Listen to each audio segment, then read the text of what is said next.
Le nettoyeur est venu nettoyer une salle de séjour dans une maison riche et a été choqué de voir sa photo dans un cadre noir. Michel, un humble homme de ménage, était anxieux de commencer son premier jour de travail dans le manoir de la famille Dubois. Vêtu de ses vêtements simples et arborant une expression déterminée, il franchit les imposantes grilles de la propriété. L'atmosphère luxueuse, remplie d'œuvres d'art et de meubles raffinés, contrastait avec sa vie modeste. Il savait qu'il devait garder son calme pour ne pas compromettre cette précieuse opportunité. En entrant dans le salon, Michel fut frappé par une vision qui le fit se figer. Sur une étagère ornée reposait un cadre noir contenant une vieille photo. Il s'approcha lentement, le cœur battant la chamade. Lorsqu'il vit enfin l'image de près, un frisson parcourut sa colonne vertébrale. La photo le montrait lui, enfant. Le choc le fit reculer d'un pas, manquant de renverser un vase en cristal. « Ce n'est pas possible », murmura Michel, la voix tremblante. Il se frotta les yeux, essayant de se convaincre qu'il hallucinait, mais l'image restait la même. Il se rappela des quelques photos de son enfance, toutes gardées dans une boîte poussiéreuse chez lui. Comment cette photo avait-elle atterri là ? Tentant de contrôler la vague d'émotions qui menaçait de l'envahir, Michel prit une grande inspiration et décida d'agir comme si de rien n'était. Après tout, il était là pour travailler et ne pouvait se permettre de perdre son emploi dès le premier jour. Les mains tremblantes, il attrapa ses outils de nettoyage et commença à nettoyer les meubles, s'occupant pour empêcher son esprit de revenir à cette photographie perturbante. Mais la curiosité était une force puissante et à mesure que la journée avançait, Michel se sentait incapable d'ignorer les pensées au sujet de la photo. Il se demandait qui dans la famille Dubois aurait pu placer cette image-là et, plus importante encore, pourquoi ? Était-ce une coïncidence ? Ou y avait-il quelque chose de plus profond et mystérieux derrière cette découverte ? En frottant le sol en marbre, il entendit des pas se rapprocher. Il leva les yeux et vit Madame Régine, la matriarche de la famille, entrer dans la pièce. Elle était une femme élégante, d'apparence imposante, avec un regard qui semblait voir à travers les gens. « Bonjour, Madame Régine », dit Michel, essayant de paraître naturel. « Bonjour, Michel », répondit-elle avec un sourire aimable. « Je vois que vous vous adaptez bien à votre nouveau travail. »« Oui, madame, je fais de mon mieux pour tout bien faire. » Régine hocha la tête, semblant satisfaite de la réponse. Elle s'approcha de l'étagère où se trouvait la photo, mais ne sembla rien remarquer d'inhabituel. Michel l'observait attentivement, essayant de déchiffrer toute expression sur son visage. « Si vous avez besoin de quelque chose, n'hésitez pas à demander, » dit-elle avant de quitter la pièce, laissant Michel seul avec ses pensées. À partir de ce moment, Michel savait qu'il devait découvrir la vérité sur cette photo et ce qu'elle signifiait. Il continua son travail, mais ses yeux revenaient sans cesse vers le cadre noir, la question martelant dans son esprit « Pourquoi cette photo était-elle là ?» Michel était déterminé à découvrir la vérité derrière la photo qu'il avait vue dans le salon. Le lendemain, tout en exécutant ses tâches dans le manoir des Dubois, il commença à observer la famille discrètement. Ses yeux attentifs cherchaient toute piste ou comportement pouvant lui apporter des réponses. La tension était palpable, mais il savait qu'il devait agir avec prudence pour ne pas éveiller les soupçons. En polissant les meubles de la salle à manger, il entendit des voix dans la bibliothèque adjacente. C'était Monsieur Dubois discutant avec son épouse, Madame Régine. Michel s'approcha silencieusement de la porte entrebâillée, essayant de saisir des bribes de conversation. « Nous devons être prudents sur ce que nous disons devant les employés, » dit Monsieur Dubois, sa voix basse et urgente. « Je sais, mais nous ne pouvons pas continuer à cacher cela pour toujours, » répondit Madame Régine avec un ton préoccupé. « Et si quelqu'un découvrait ?» Michel ne put entendre plus, car des pas se rapprochaient. Rapidement, il retourna à son travail, feignant de se concentrer sur sa tâche. La conversation, bien que fragmentée, souleva ses premières suspicions. Que cachait-il ? Et pourquoi tant de secrets ? Au cours des jours suivants, Michel resta attentif. Il remarqua que la famille avait des habitudes très spécifiques et que certains sujets étaient évités à table. Il observa également qu'il y avait une pièce dans le manoir qui restait toujours fermée à clé. Quelque chose dans cette maison ne faisait pas sens, et sa curiosité ne cessait de croître. Un après-midi, en nettoyant le bureau de Monsieur Dubois, Michel trouva une vieille enveloppe cachée parmi les papiers. L'enveloppe était jaunie par le temps, avec une inscription indiquant « Confidentiel ». Le cœur de Michel s'accéléra. Il ouvrit soigneusement l'enveloppe et trouva un document datant de nombreuses années. Le document mentionnait un enfant perdu de la famille Dubois, quelqu'un qui avait mystérieusement disparu étant enfant. Michel sentit un frisson le parcourir en lisant ces mots. Pourrait-il être cet enfant perdu? La photo dans le cadre noir semblait pointer dans cette direction, mais il avait besoin de plus de preuves. Il remit le document dans l'enveloppe et le cacha au même endroit, s'assurant que personne ne remarquerait qu'il avait été touché. Son esprit travaillait à plein régime, essayant de connecter les points. Si vraiment il était l'enfant perdu des Dubois, pourquoi n'avait-il pas été recherché plus tôt? Et pourquoi la famille gardait-elle cela secret? Michel savait qu'il devait être prudent avec qui il partagerait cette information. Il décida de continuer à observer et à recueillir plus de preuves avant de prendre une quelconque décision. La tension dans le manoir semblait augmenter chaque jour, et Michel sentait qu'il était sur le point de découvrir quelque chose de bien plus grand qu'il ne l'aurait imaginé. Ce soir-là, en se préparant à dormir dans sa modeste chambre à l'arrière du manoir, Michel réfléchit à tout ce qu'il avait découvert. Il était déterminé à révéler la vérité, mais savait qu'il devait être stratégique. Il ne pouvait pas risquer son emploi ou la sécurité de la famille Dubois sans être sûr de ce qui se passait. Michel se réveilla tôt, décidé à poursuivre son enquête silencieuse. Il savait que le moindre faux pas pourrait lui coûter son emploi et, peut-être, la chance de découvrir la vérité sur son passé. Après la découverte du document mentionnant l'enfant perdu, sa détermination se renforça. Il devait rassembler toutes les pièces de ce puzzle. Pendant ses tâches quotidiennes, Michel gardait les yeux et les oreilles ouverts. Son attention était tournée vers des détails qui pourraient passer inaperçus aux yeux des autres.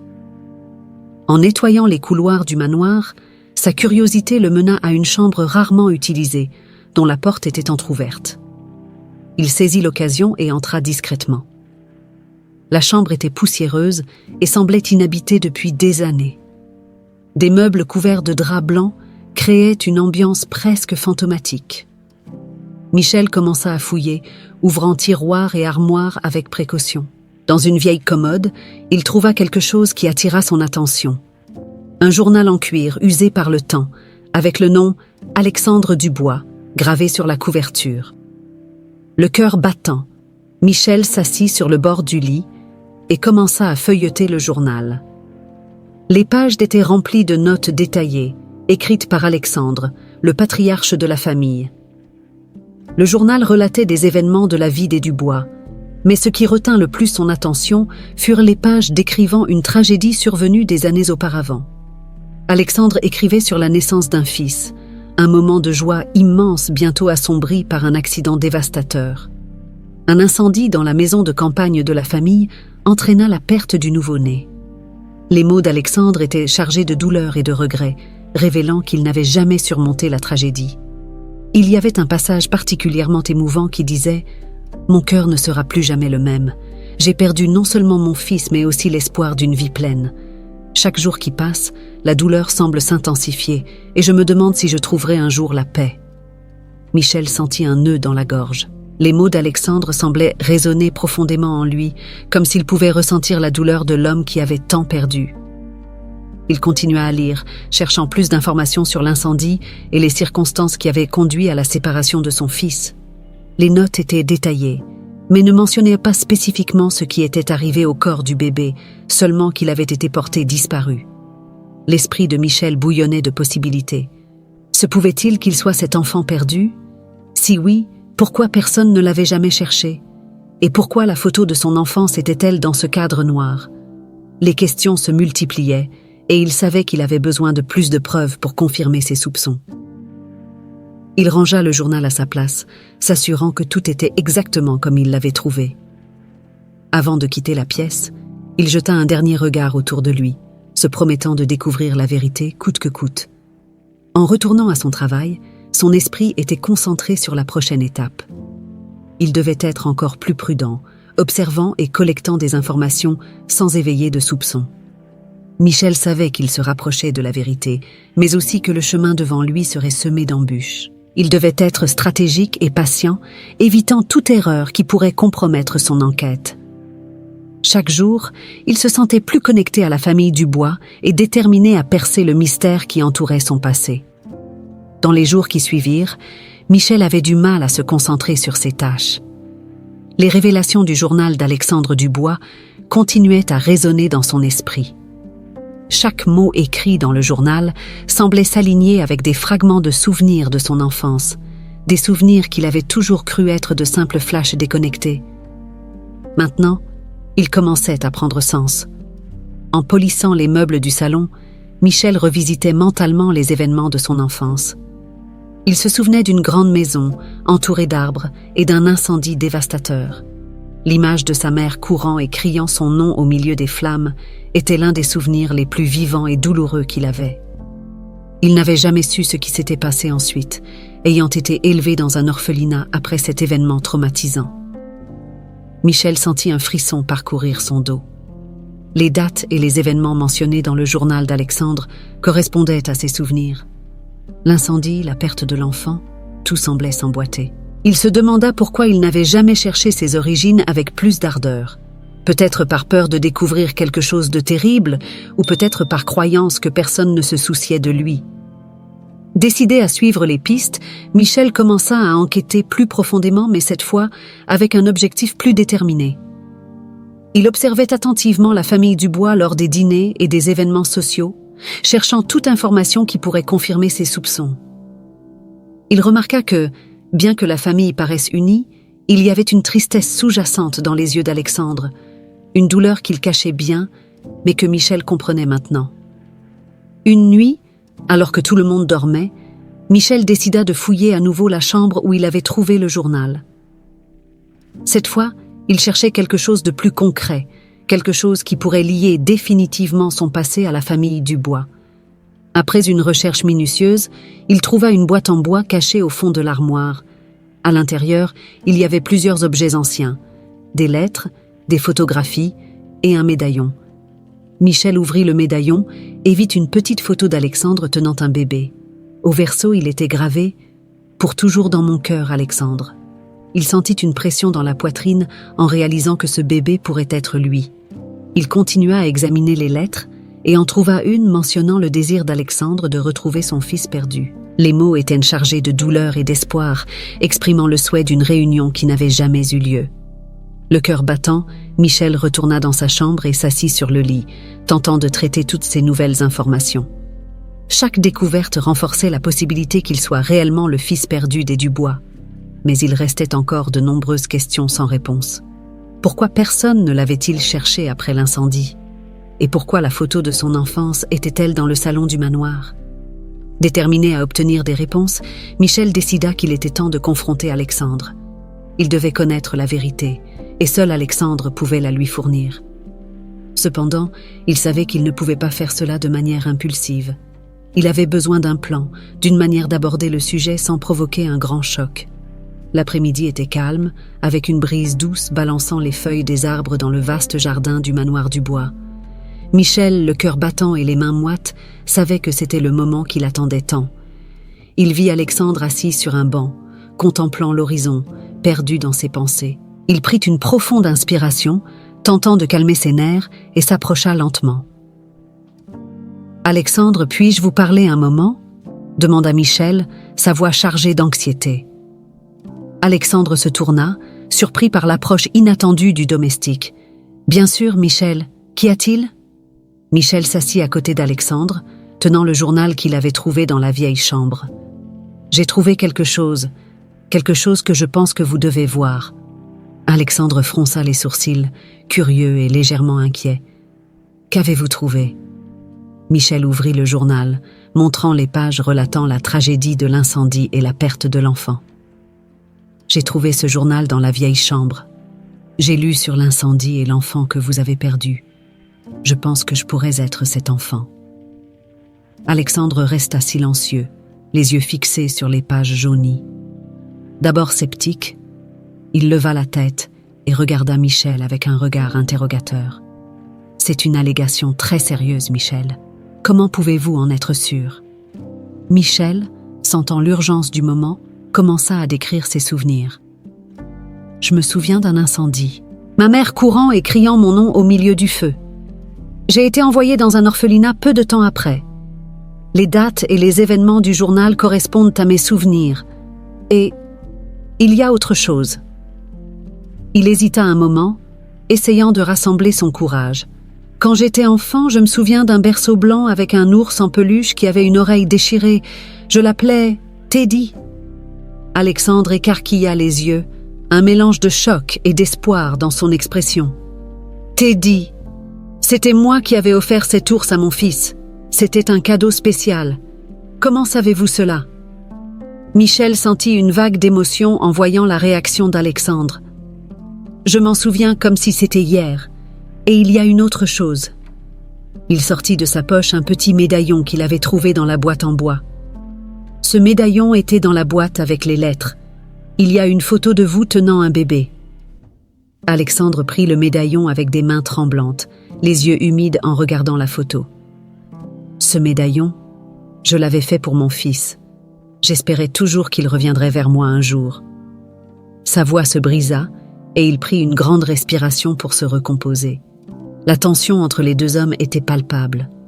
Alexandre finit par lever les yeux vers Michel, étudiant son visage avec une intensité presque douloureuse. « Et Michel, si vous êtes vraiment mon fils, pourquoi ne nous sommes-nous jamais rencontrés avant? Que s'est-il passé après l'incendie ?» Michel raconta son histoire en détail, depuis l'incendie jusqu'à sa vie à l'orphelinat et son indépendance. Alexandre écoutait attentivement, chaque mot de Michel semblant combler les lacunes d'un puzzle douloureux et incomplet. Au fur et à mesure que l'histoire se déroulait, l'expression d'Alexandre passait du scepticisme à une combinaison de tristesse et d'espoir renouvelé. « Je t'ai cherché », dit Alexandre, la voix chargée d'émotion. « J'ai cherché partout, mais je n'ai jamais trouvé de piste concrète. Je pensais t'avoir perdu pour toujours. » Michel hocha la tête, ressentant une connexion profonde avec Alexandre. « Je n'ai jamais su qui étaient mes parents. Mais maintenant, avec toutes ces informations, je sens que j'ai enfin trouvé ma place. » Alexandre, les larmes aux yeux, posa sa main sur celle de Michel. « Si tout cela est vrai, Michel, alors tu es mon fils, et je ne te laisserai jamais repartir. » Michel sentit une vague de soulagement et de joie. Le mystère qui le tourmentait tant semblait se résoudre sous ses yeux, mais il savait qu'il restait encore de nombreuses questions sans réponse, et le chemin à venir serait difficile. Pourtant, il était déterminé à reconstruire le lien avec Alexandre et à découvrir toute la vérité sur son passé. Le lendemain matin apporta une atmosphère chargée d'attente et d'anxiété. Alexandre avait passé la nuit à réfléchir à tout ce que Michel lui avait raconté. Les preuves étaient convaincantes, mais il avait besoin d'une confirmation finale pour dissiper tout doute. Michel, de son côté, avait à peine dormi, impatient de résoudre une fois pour toutes le mystère de ses origines. Peu après le petit déjeuner, Alexandre appela Michel pour une rencontre plus privée dans le bureau. L'ambiance était intime, avec des murs tapissés de livres et une cheminée allumée, projetant une lumière douce et accueillante sur les meubles anciens. « Michel, il y a quelque chose que je dois vérifier, » dit Alexandre, d'une voix ferme mais douce. « Quand mon fils est né, il avait une marque de naissance particulière. Si tu es vraiment mon fils, cette marque doit encore être là. » Michel hocha la tête, comprenant l'importance de ce moment. « Bien sûr, monsieur. Où se trouve cette marque ?» Alexandre indiqua le côté droit de l'épaule. « C'est une petite marque en forme de demi-lune. Elle était là depuis le jour de sa naissance. » Les mains tremblantes, Michel retroussa la manche de sa chemise et exposa son épaule droite. Et là, se trouvait la petite marque de naissance en forme de demi-lune, exactement comme Alexandre l'avait décrite. Le cœur d'Alexandre fit un bond en voyant la marque. Ses doutes se dissipèrent et il sentit une vague d'émotion l'envahir. « C'est toi », murmura Alexandre, les larmes coulant sur son visage. « Mon fils, mon Michel. » Michel regarda Alexandre, les yeux également embués. La confirmation visuelle était indéniable, et tous deux prirent conscience du temps perdu, des vies séparées par une tragédie qui les avait profondément marqués. Le mélange de joie et de tristesse était palpable dans l'air. Alexandre étreignit Michel avec force, comme s'il voulait compenser toutes ces années d'absence. « Nous avons perdu tellement de temps, » dit-il, la voix brisée. « Mais maintenant, tu es enfin de retour. » Michel rendit l'étreinte, ressentant un mélange de soulagement et de chagrin. J'ai aussi cherché des réponses toute ma vie. Je n'aurais jamais imaginé trouver mon père ici, dans ce manoir. Ils restèrent longtemps enlacés, chacun ressentant le poids du passé se dissiper lentement. Lorsqu'ils se séparèrent, Alexandre regarda Michel dans les yeux avec une expression de détermination. « Nous avons beaucoup à discuter, beaucoup d'histoires à partager, » dit Alexandre. « Mais le plus important est que nous sommes maintenant ensemble. Nous allons faire de notre mieux pour rattraper le temps perdu. » Michel acquiesça, sentant une nouvelle lueur d'espoir naître dans son cœur. « Oui, papa, nous allons recommencer. » À partir de ce moment, la relation entre Alexandre et Michel commença à se renforcer. Ils passèrent des heures à discuter, partageant des histoires de leur vie, essayant de combler les lacunes laissées par les années de séparation. Alexandre raconta sa recherche désespérée de son fils et l'impact dévastateur de l'incendie sur sa vie. Michel, quant à lui, relata ses expériences à l'orphelinat et la lutte constante pour survivre et trouver sa place dans le monde. La révélation de la véritable identité de Michel apporta un sentiment de paix et d'unité à tous deux, mais aussi une douleur pour le temps perdu et les opportunités manquées. Cependant, ils étaient déterminés à ne pas laisser cela les empêcher de construire un avenir ensemble. Avec le temps, la nouvelle se répandit dans le manoir et la famille Dubois accueillit Michel à bras ouverts. Madame Régine, d'abord surprise, fut également submergée par l'émotion en réalisant que le fils perdu d'Alexandre était enfin rentré chez lui. Les jours qui suivirent la grande révélation apportèrent une nouvelle joie au manoir Dubois. Alexandre et Michel étaient de plus en plus proches, profitant de chaque moment pour reconstruire la relation père-fils qui leur avait été arrachée. Cependant, tout le monde n'était pas ravi du retour de Michel. Béatrice, la belle-sœur intrigante, commença à ressentir la menace que Michel représentait. Béatrice était une femme ambitieuse et calculatrice. Mariée au frère d'Alexandre, elle avait toujours rêvé de contrôler la fortune des Dubois. Avec la perte supposée de l'héritier, elle voyait son opportunité de prendre le contrôle total de l'héritage. Mais maintenant, avec le retour de Michel, tous ses plans étaient en danger.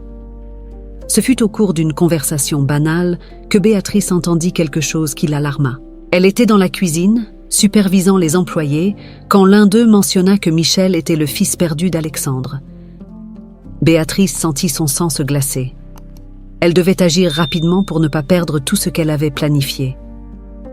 Ce soir-là, pendant que tout le monde dînait, Béatrice observait Michel attentivement. Il était intégré à la famille, tout le monde le traitait avec affection et respect. À chaque rire, à chaque geste de tendresse, Béatrice sentait sa colère monter. Elle décida qu'elle ne pouvait pas permettre à Michel de prendre la place qu'elle avait tant convoitée pour elle et ses enfants. Se retirant du dîner plus tôt, Béatrice se rendit dans sa chambre, où elle commença à élaborer un plan pour éloigner Michel de la famille. Il fallait que ce soit astucieux, que cela ne suscite aucun soupçon quant à ses intentions. Elle passa des heures à réfléchir à la manière de discréditer Michel aux yeux d'Alexandre et des autres membres de la famille. Le lendemain, Béatrice commença à mettre en œuvre son plan. Utilisant sa position de confiance, elle commença à répandre subtilement des rumeurs parmi les employés, insinuant que Michel pouvait être intéressé par la fortune de la famille et qu'il n'était peut-être pas celui qu'il prétendait être. Chaque mot venimeux qu'elle chuchotait plantait des graines de doute qu'elle espérait voir fleurir. De plus, Béatrice commença à enquêter sur le passé de Michel, dans l'espoir de trouver quelque chose qu'elle pourrait utiliser contre lui. Elle fouilla des documents, engagea des détectives privés et tenta même de soudoyer des personnes qui connaissaient de Michel pour obtenir des informations compromettantes. Sa détermination était féroce et elle était prête à tout pour protéger ses intérêts. Pendant ce temps, Michel, inconscient des manigances de Béatrice, continuait à resserrer ses liens avec Alexandre et à en apprendre davantage sur l'histoire de la famille. Il se sentait de plus en plus chez lui, et l'idée d'avoir enfin trouvé sa place dans le monde lui apportait une joie indescriptible. Il n'avait aucune idée du danger qui le guettait. De son côté, Béatrice était de plus en plus frustrée par l'absence de résultats concrets. Chaque enquête sur Michel semblait confirmer son intégrité et ses bonnes intentions, ce qui ne faisait qu'augmenter sa colère. Mais elle savait qu'elle devait être patiente. Elle continuerait à miner la confiance de la famille en Michel jusqu'à ce qu'elle trouve l'opportunité parfaite pour le démasquer. Un soir tranquille, Béatrice trouva quelque chose qui pourrait être utile. Elle découvrit que Michel avait un lien avec un ancien ami au passé criminel. Bien que la relation entre eux soit distante et sans importance pour l'intégrité de Michel, Béatrice y vit une opportunité de semer davantage de doutes. Béatrice se réveilla déterminée. Elle savait qu'elle devait agir rapidement pour éloigner Michel de la famille Dubois avant qu'il ne consolide sa position d'héritier légitime. Elle passa la matinée à observer chaque mouvement de Michel, attendant le moment parfait pour mettre son plan en action.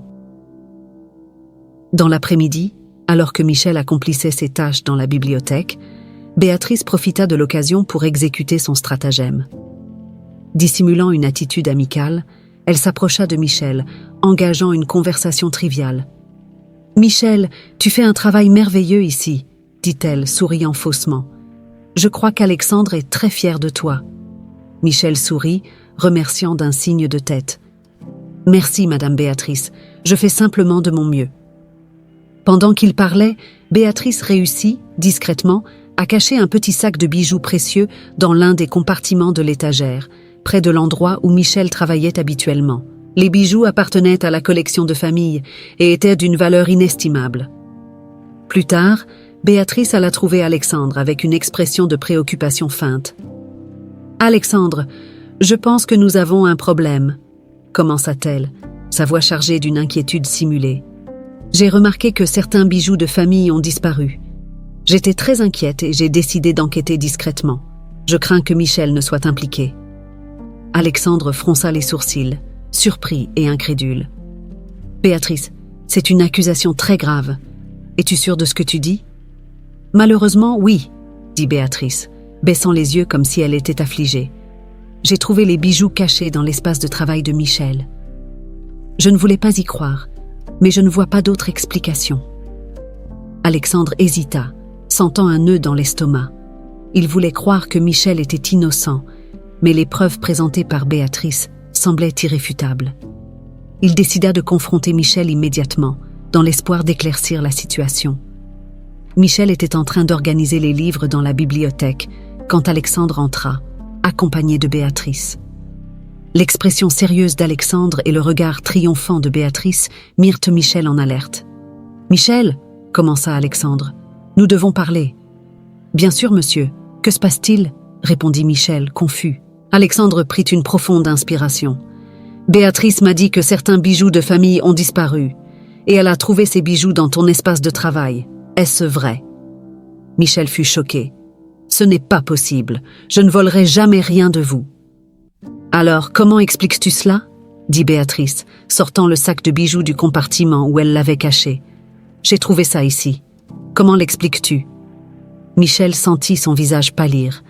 Il savait qu'il était incriminé, mais il n'avait aucun moyen de prouver son innocence sur le moment. « Je n'ai pas mis ces bijoux-là. Quelqu'un a dû le faire pour m'incriminer. » Alexandre regarda Michel avec une expression de douleur. Il voulait croire en l'innocence de son fils, mais les circonstances l'étaient accablantes.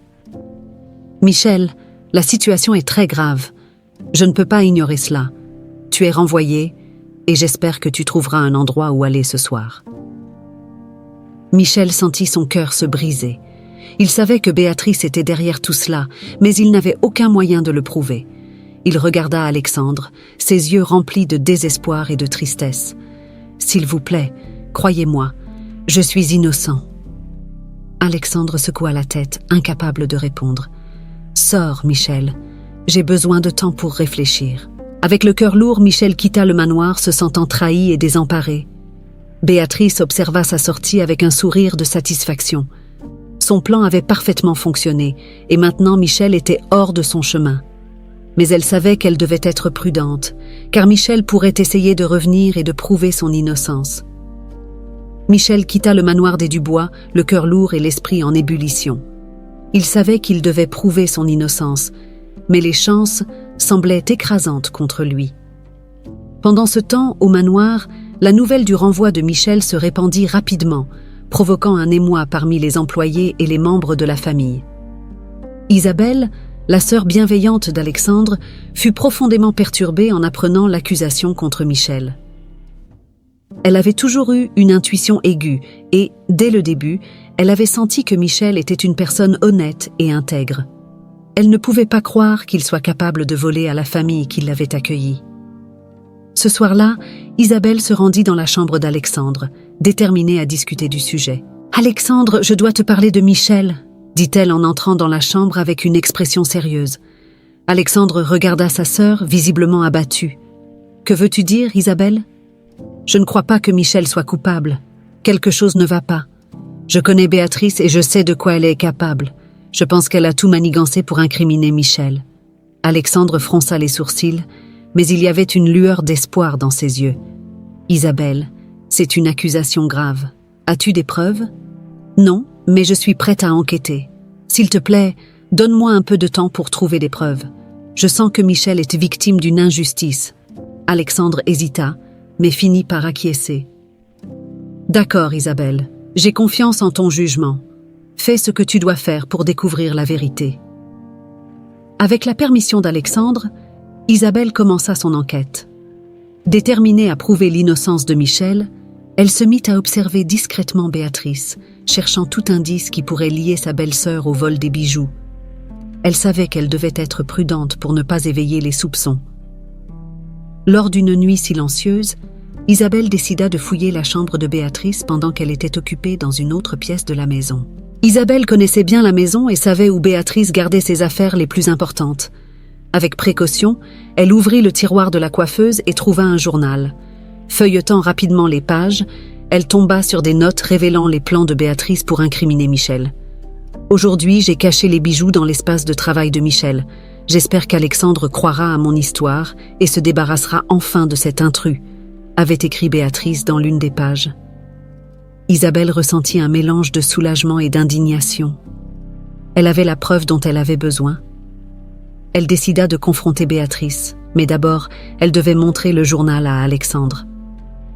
Le cœur battant, elle referma le journal et le cacha sous sa robe avant de quitter la chambre, juste avant le retour de Béatrice. Le lendemain matin, Isabelle se rendit auprès d'Alexandre avec le journal en main. « Alexandre, j'ai trouvé la preuve qu'il nous fallait », dit-elle en lui tendant le journal. Alexandre lut les notes de Béatrice et son expression changea de l'incrédulité à la colère. « Je ne peux pas croire que Béatrice ait fait une chose pareille. Michel disait la vérité depuis le début. Nous devons agir rapidement, Alexandre. Nous devons ramener Michel et confronter Béatrice avec ses preuves. » Alexandre acquiesça, déterminé à réparer cette injustice. Lui et Isabelle partirent immédiatement à la recherche de Michel, sachant qu'ils devaient le trouver avant qu'il ne soit trop tard. Ils parcoururent les rues de la ville, demandant de lui dans chaque recoin, jusqu'à ce qu'ils le trouvent enfin assis sur un banc dans une place, l'air désolé. « Michel !» appela Alexandre en courant vers lui. Michel leva la tête, surpris de voir Alexandre et Isabelle. « Alexandre, Isabelle, que faites-vous ici ? » « Nous sommes venus te chercher, Michel. Isabelle a trouvé des preuves que tu as été piégé. Béatrice a tout manigancé, » dit Alexandre, les yeux pleins de regret. Michel ressentit une vague de soulagement et de gratitude. « Je savais que ça ne pouvait pas être toi, Isabelle. Merci de croire en moi. » Isabelle sourit, touchant l'épaule de Michel. « Revenons à la maison et réglons ça une fois pour toutes. » Avec Michel de retour au manoir et la preuve du journal de Béatrice en main, Isabelle savait qu'elle devait agir avec précision pour garantir que la vérité soit révélée une fois pour toutes.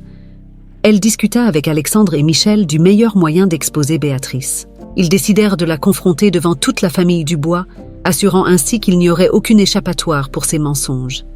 Cet après-midi-là, Isabelle prépara soigneusement son plan. Elle prit un petit enregistreur et le cacha discrètement dans sa poche. Elle savait que Béatrice ne confesserait jamais volontairement son plan machiavélique, alors elle devait la provoquer jusqu'à ce qu'elle admette la vérité. Isabelle appela Béatrice pour une conversation dans sa chambre, sous prétexte de régler des questions familiales. « Béatrice, je dois te parler, » dit Isabelle, essayant de rester calme alors que son esprit bouillonnait avec le plan. « Bien sûr, Isabelle. De quoi voudrais-tu parler ?» répondit Béatrice avec un sourire faux, mais clairement intriguée. Isabelle ferma la porte et s'approcha de Béatrice, essayant de paraître détendue. J'ai beaucoup réfléchi à ce qui est arrivé à Michel. Quelque chose ne semble pas correct et j'ai besoin de comprendre ta version des faits. Béatrice haussa un sourcil, méfiante mais satisfaite d'avoir l'occasion de renforcer ses mensonges. Isabelle, je voulais seulement protéger notre famille. Michel n'est pas digne de confiance. Je savais qu'il était après notre argent. Je comprends, dit Isabelle, hochant lentement la tête. Mais comment as-tu découvert cela? Il semble que tu étais très sûre de sa culpabilité. Béatrice sourit, se penchant un peu plus près d'Isabelle, comme si elle partageait un secret. C'était facile, en fait. Je savais qu'il devait être écarté, alors j'ai décidé de prendre les choses en main. J'ai mis les bijoux dans son espace de travail et attendu qu'Alexandre les trouve. Tout était parfaitement planifié. Isabelle ressentit un mélange de soulagement et d'indignation en entendant Béatrice confesser. Mais elle resta calme, sachant qu'elle devait obtenir plus de détails. Et comment étais-tu certaine que personne ne découvrirait? Béatrice laissa échapper un petit rire. Je connais cette famille mieux que quiconque. Je savais qu'Alexandre me croirait et Michel n'aurait aucun moyen de prouver son innocence. C'était le plan parfait. Avec la confession enregistrée, Isabelle se recula, sentant un poids se lever de ses épaules. Merci de m'avoir partagé cela, Béatrice. Je pense que j'en ai assez entendu. Béatrice fronça les sourcils, méfiante. Que veux-tu dire par là? Isabelle sortit le magnétophone de sa poche et le montra à Béatrice. J'ai tout enregistré. Maintenant, tout le monde saura la vérité sur toi. Le visage de Béatrice pâlit et la colère s'empara d'elle. Comment oses-tu me trahir ainsi, Isabelle? Tu vas payer pour ça? Non, Béatrice, répondit Isabelle fermement. Tu vas payer pour tes actions. Il est temps de faire face aux conséquences. Le lendemain matin apporta une atmosphère de tension et d'attente au manoir Dubois. Alexandre avait convoqué toute la famille pour une réunion urgente. Les ombres de la nuit précédente planaient encore sur tous, et la curiosité de savoir ce qui serait révélé maintenait tout le monde sur le qui-vive. Isabelle, avec la preuve décisive en main, savait qu'il était temps d'exposer la vérité sur Béatrice. Dans le grand salon, la famille s'était réunie, occupant les canapés et fauteuils luxueux. Béatrice était parmi eux, essayant de garder une expression neutre, mais l'anxiété était évidente dans son regard. Alexandre, avec un visage sérieux, se leva pour parler. « Famille, je vous ai tous réunis ici aujourd'hui parce qu'il y a quelque chose de très grave dont nous devons parler, » commença Alexandre, sa voix ferme mais chargée d'émotion.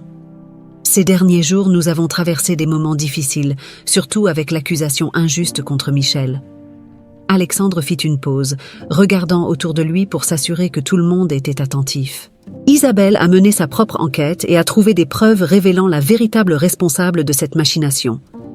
Isabelle se leva, tenant le magnétophone. Pendant mon enquête, j'ai obtenu une confession de Béatrice où elle admet avoir incriminé Michel. J'aimerais que vous écoutiez tout ce qu'elle a dit.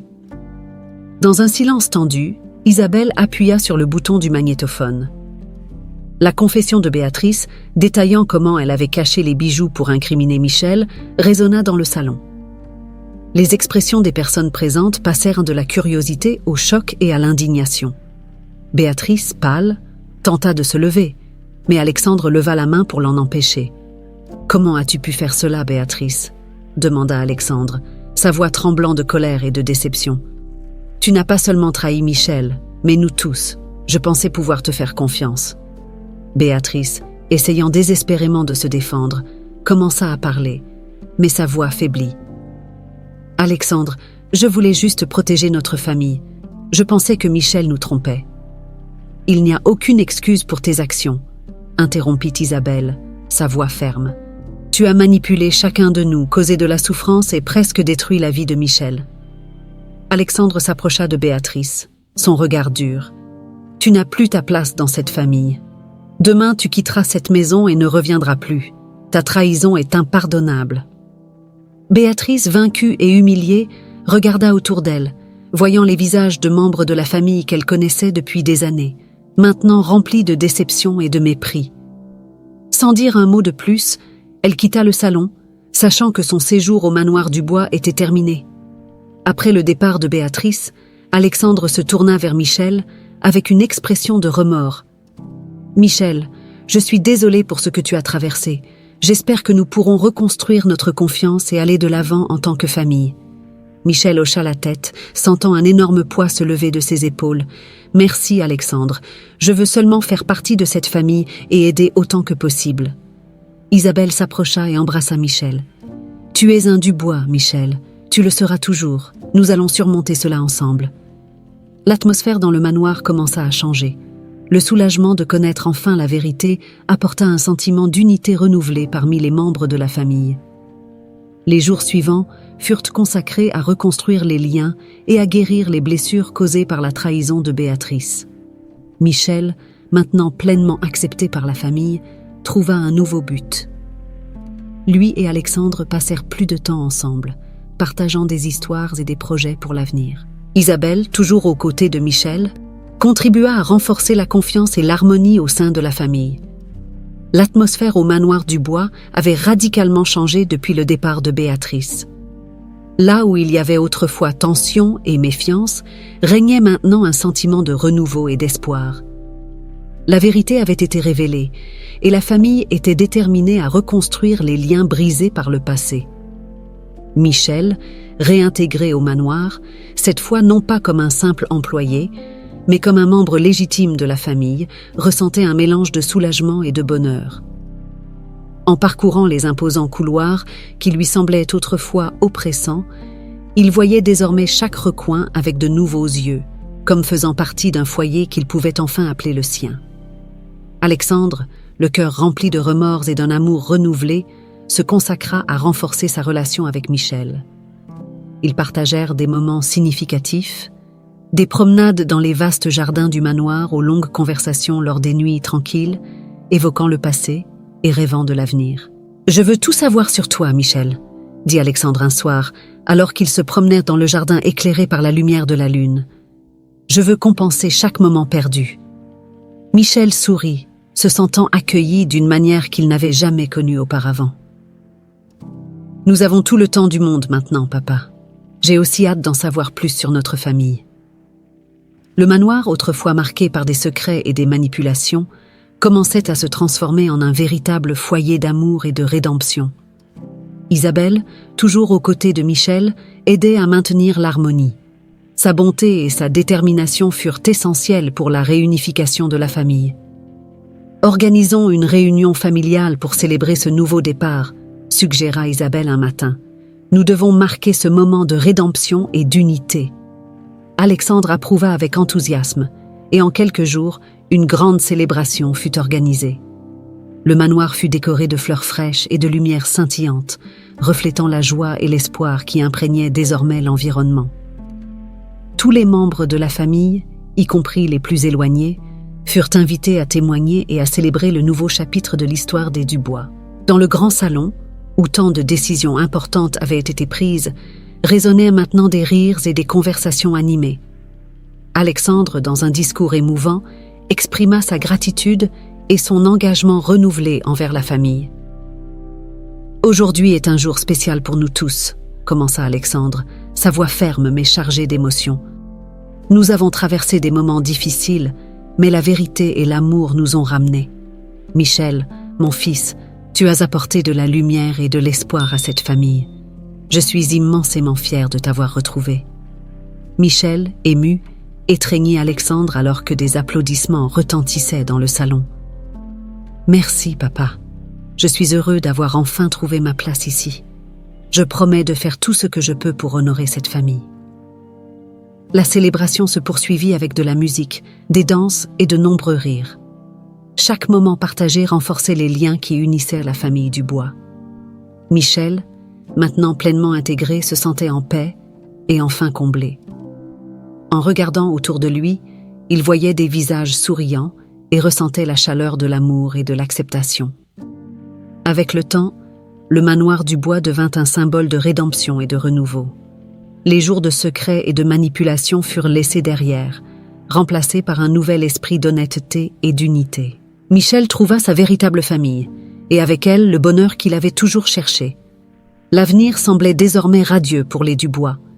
Alexandre et Michel continuèrent à travailler ensemble, renforçant non seulement leurs liens familiaux, mais aussi les affaires familiales, toujours avec l'objectif d'honorer l'héritage laissé par leurs ancêtres. Isabelle, avec son cœur généreux, resta une force unificatrice, veillant à ce que l'amour et la compassion guident toujours leurs pas. Ainsi, le manoir du Bois, autrefois théâtre de conflits et de trahisons, se transforma en un véritable foyer, où chaque recoin résonnait de rire, d'amour et d'espoir. Et Michel, enfin, trouva la paix et le bonheur aux côtés de sa nouvelle famille, prêt à affronter tous les défis que l'avenir pourrait lui réserver, sachant qu'il ne serait plus jamais seul.